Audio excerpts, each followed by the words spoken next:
You walk down the dark stone hallway and hear soft footsteps in the distance. Roll to listen. Okay. 7?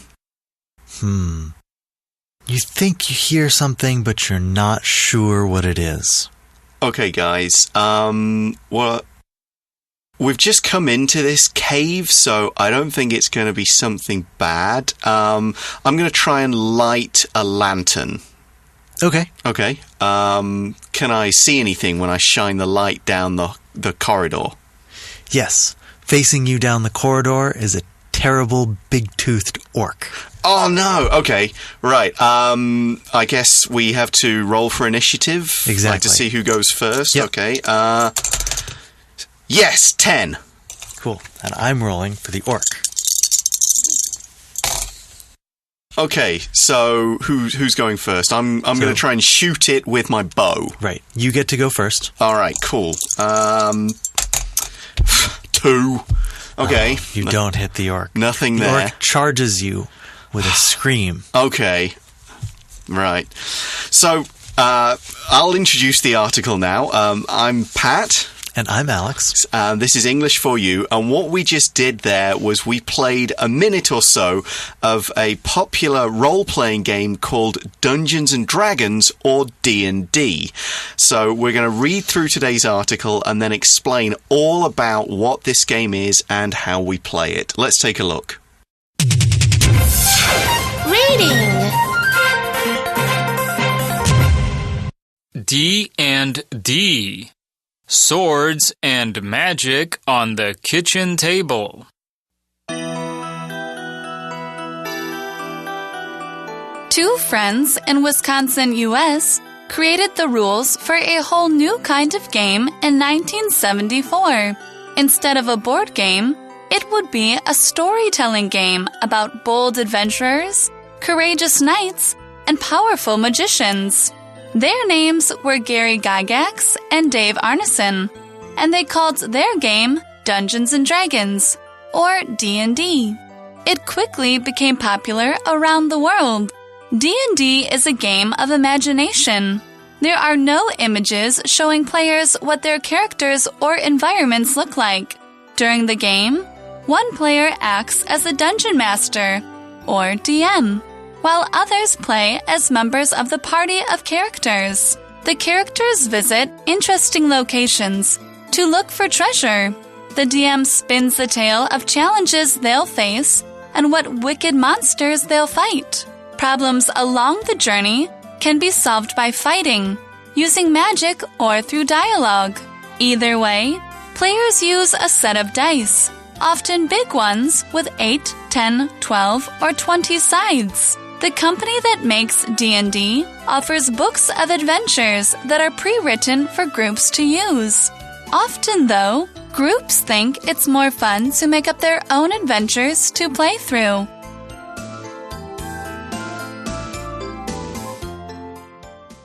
Okay, so the article begins by saying, two friends in Wisconsin, US, created the rules for a whole new kind of game in 1974.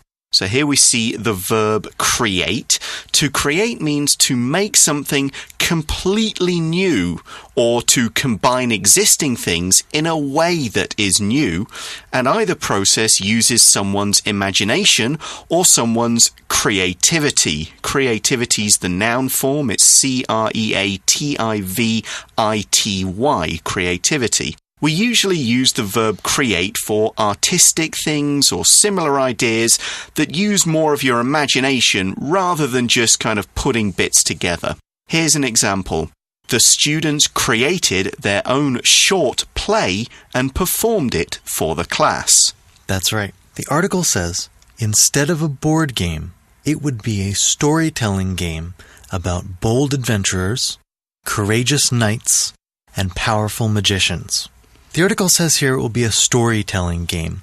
And storytelling means the act of telling a story about something. What the article means is that D&D isn't just about fighting. It's about telling a long and interesting story. Yeah, So I mean, when we've played it, there is fighting, you fight monsters, but the best parts are usually you're in a strange situation, what do you do? Or, how are you going to face this problem? Or long stories that keep going on with the same people, like a novel almost. Right, like a novel or a movie. Exactly. So in this game, it's a storytelling game, and there are bold adventurers. An adventurer is someone who goes on an adventure, and bold is an adjective that means brave and fearless. We call people bold if they dare to try new things, and they aren't put off by their fears or by the danger or by the risk of what they're doing. So people who are bold, they go to new places, they try new things, they just carry on into the unknown. An example could be, the bold explorer crossed the mountains on his own. He didn't turn back, he didn't get help, he goes, no, I'm going to carry on. Yep, and the article says there are courageous knights. Courageous is an adjective that means very brave, because the word courage means bravery. We use courageous in a slightly different way than bold. We learned that bold we use for people who go to new places and try new things. Courageous doesn't have to mean that. An example of how we use courageous might be, the courageous firefighters ran into the burning building to save the family. So courageous is about people who have bravery, who are brave. They show bravery doing things. Yeah. Okay, so we've got courageous knights here. So a knight, in the old days, this was a fighter, a warrior, who generally rode on a horse, and knights in the old days, they would own some land, maybe even a small castle. They might be a member of the nobility. They were usually called Sir something. They had Sir before their name. So in the old days, knights would be given their lands by the king, and they would fight for the king in return, sometimes even leading whole armies. Now, the idea of knights is that they also promise to be good, they promise to be brave, they defend the weak, they protect people who can't protect themselves, all that kind of thing. They wear the heavy, big armor, they wave swords and ride on horses. Lots of movies. Game of Thrones is full of knights, that kind of thing. So we could also say a knight got on his horse and rode off to save the princess from the dragon. There are knights, there are adventurers in D&D, but there are all sorts of different other characters. We mentioned powerful magicians. Now, here we don't mean someone who does tricks like pulling doves out of his clothes and stuff. He casts real, fire magic. It's more like Harry Potter or Gandalf, wizard kind of magic. And that's not all.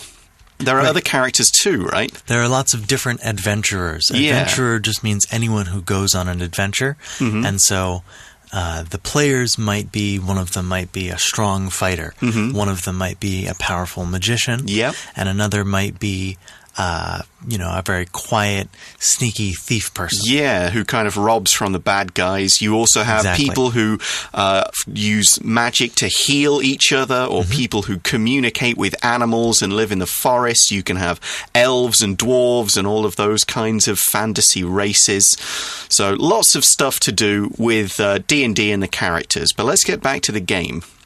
The article says, their names were Gary Gygax and Dave Arneson, and they called their game Dungeons and Dragons, or D&D. Yeah, we mostly use D&D because it's shorter.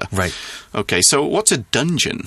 So a dungeon it's a thing that existed in real life, but in the game D&D, it has a sort of different kind of it that didn't really exist. A dungeon is a set of underground rooms. In real life, dungeons were underneath castles, and they were used to hold prisoners or to hold important things, like treasure that you didn't want to be easy to steal. So in games and movies, dungeons are a bit different. They're usually really big, bigger than any dungeon really was. And full of monsters and amazing treasure and maybe danger of weird kinds. Yeah, strange hazards, wild, all kind of magic swords, and of course, usually right at the end, a dragon. Yes. A dragon's kind of one of the ultimate bad guys in this game, and it generally kills you.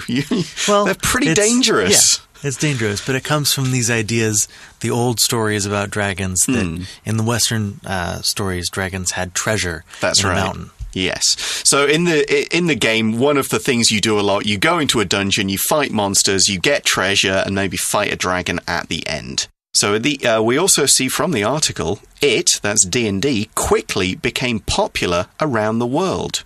The article tells us D&D is a game of imagination. Yeah, and here's what we mean. So we know it's a storytelling game. We also see there are no images, no pictures showing players what their characters are or environments, so where the characters are, look like.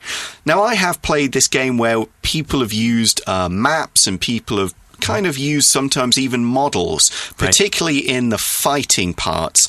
So you know where everything is and, you don't walk in other people's way or you can hide behind things. So you can use models, but you don't have to. You could do the whole thing just making it up with your imagination. Right. And during the game, one player acts as the dungeon master or DM, while others play as members of the party of characters. At the beginning of today, I was the dungeon master for Pat the Adventurer. Yes. DM is like the storyteller, basically. Right. And this phrasal verb, acts as, is used here, and it's to act as something else is to do that job or play that part. The article is saying that in D&D, it's one player's job to be the dungeon master and be in charge of the adventure. Yeah, he kind of tells you this is what you see, this is what happens, this is what all the monsters do, and the characters who are a party, a group, they will react saying, I'm going to do this, I'm going to try this, what if we do this? And that's how it works. We also see that the characters visit interesting locations to look for treasure. So a location is a specific place, usually with a name or some kind of idea of what it is and directions for how to get there. So anywhere can be a location. You could talk about the location of a home, a location of a particular city building, a location of a city in a country. Here's another example. The company is looking for a location to build its new offices. That's right. And the job of the DM, the article says, the DM spins the tale of challenges they'll face and what wicked monsters they'll fight. And that phrase, spin a tale, is today's shortcut for you. So let's listen to a dialogue that explains what it means and how we can use it.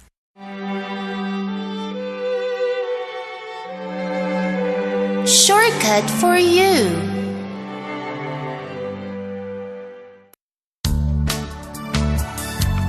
How was lunch with your old friends? Great. What did all of you talk about? Well, Josie told us about her new job, and Caitlin talked about the book she's writing. She's spinning a tale about traveling to space. Spinning a tale? Are there dogs that have spinning tails in the book? There might be. But to spin a tale means to tell a story. It's T-A-L-E, not T-A-I-L, like a cat or dog has. Oh, I get it. Spin a tale means 编故事. Yes. Sometimes we also say spin a story or spin a yarn. Spin a yarn? I like knitting. Haha, me too. But yarn here just means story. That gives me a good idea. Maybe I can spin a tale about knitting. The hero can knit a magic sweater. Great idea. I'd like to read it. Hi guys, welcome back. So we've talked about the DM spinning a tale. We just found out what that means. And so he'll tell you what challenges you'll face, like cross this, big hole in the ground or something like that, and what wicked monsters the players will fight. Something that is wicked is evil, it's cruel, it's mean, it's someone or something that likes to cause pain and doesn't care about other people or their feelings and will only do things to help itself. Now, we see a lot of wicked things in stories. For example, Cinderella's wicked stepmother wouldn't let her go to the ball. And so a lot of these monsters, they're just monsters. They're like movie monsters. You can have zombies, undead, monsters, alien, weird monsters, Lord of the Rings, orcs and troll monsters, all kinds. And the dragon is usually one of the most wicked of them all. The article tells us problems along the journey can be solved by fighting, using magic, or through dialogue. And the word dialogue means talking to people. Dialogue means conversations. So the article is saying that some problems in D&D can be solved just by talking. Maybe you decide that your character is really good at talking to people and likes to solve problems that way. Then you could use dialogue to try to get information from somebody that maybe doesn't want to give you information, that kind of thing. Or ask people to help you. Or, find out where the next place you should go is. Sure. So we've got an example sentence here. And an example might be, dialogue between the two countries helped them avoid fighting by talking about their problems. That's more of a real-world example of dialogue. Yeah. So basically, you can talk and say, I'm going to do this, and a lot of that just takes care of itself. But sometimes you do something in D&D and you're not sure, will this work or not?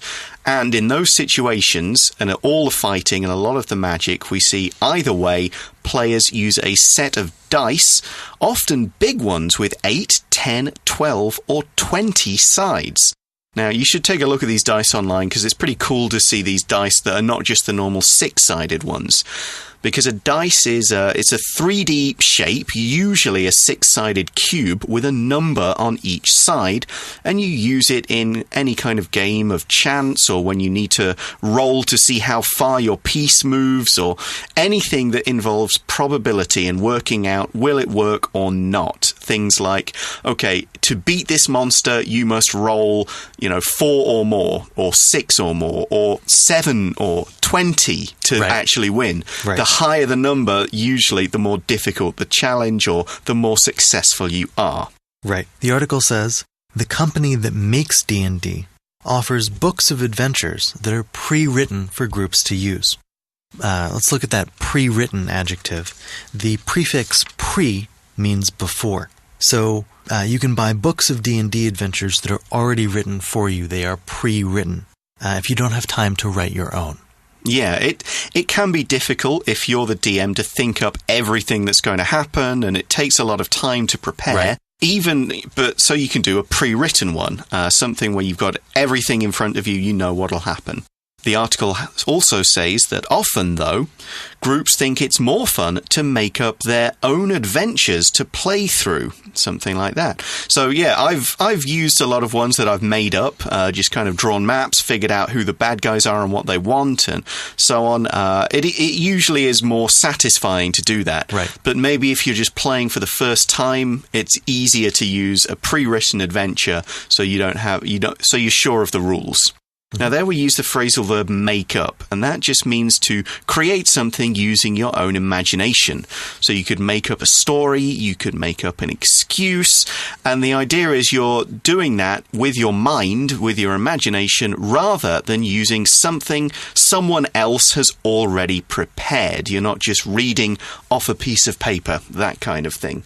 So, yeah, that's our kind of a first day of D&D. We've got more to say about it, and you and I, who've both played, could probably talk about this for a long, long time. Right. But we're going to stop at the end of the first day of the article right there and go to today's For You Chat question.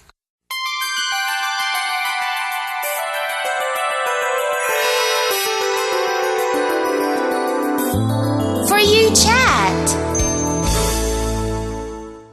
So the question for today is, have you ever played a game like D&D, and would you like to? Right. Well, as we mentioned, we've both played D&D. When did you first play? Oh, I first played when I was at a summer camp in about middle school. Right, so how was about 12, 13, is that? Maybe even a little younger than that. Younger? Maybe 11. Yeah, I didn't play D&D, the actual game D&D, until I think I was about 14. But I'd played other games that used a few more pieces on a board since I was about 6 or 7.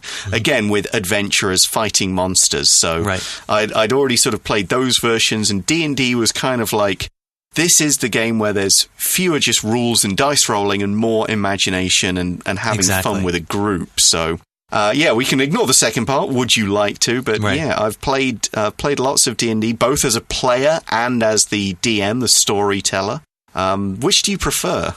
They're different, and it's hard to say that I like one more than the other. I'm running a game right now as the storyteller. Cool. And it's fun and it's satisfying. It's just a lot more work. Yeah, the there is players that. just show up and they play. Yes. And I have to do my homework and get ready for it before. Yeah, I kind of alternate. If I've just been a DM, then I'll go, okay, I need to be a player the next couple of games. I don't want to be the storyteller again. Or if I'm really busy, I might say, I do enjoy being the DM. I've got an evil imagination for giving people lots of horrible things to do and putting them through hell. But it is a lot of work, and you do have to spend time preparing things. So, yeah, if you've got time, try it out. It's a great fun. I've played other games as well. There's kind of games of D&D where it's more like horror and scary than fighting. And there's some games where instead of magic and swords, you're in the future and you've got kind of guns and high-tech stuff. So exactly. Yeah, you've got some more like Star Wars stuff. Yeah, so I've played a whole bunch of different games of that sort. They're all pretty fun. And of course, these lead to where we get the kind of computer MMORPGs. Exactly. Without D&D, we wouldn't have had those kinds of games. Warcraft, we wouldn't have had Black Desert. Yeah, all of those kinds of games. So there you go.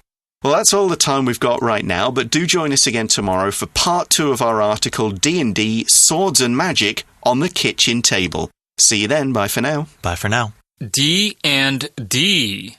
Swords and Magic on the Kitchen Table.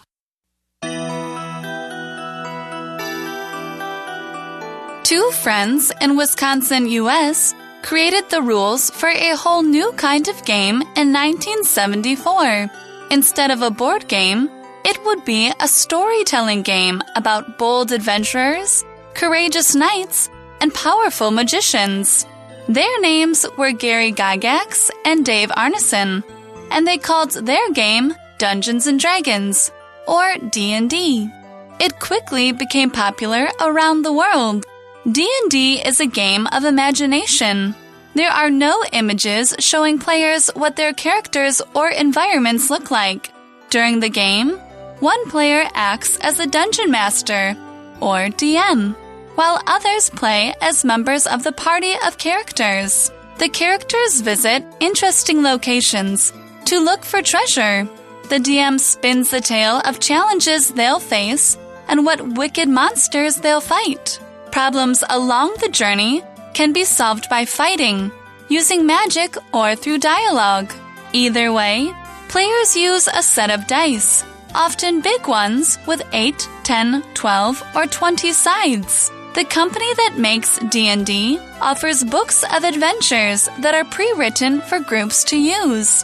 Often, though, groups think it's more fun to make up their own adventures to play through.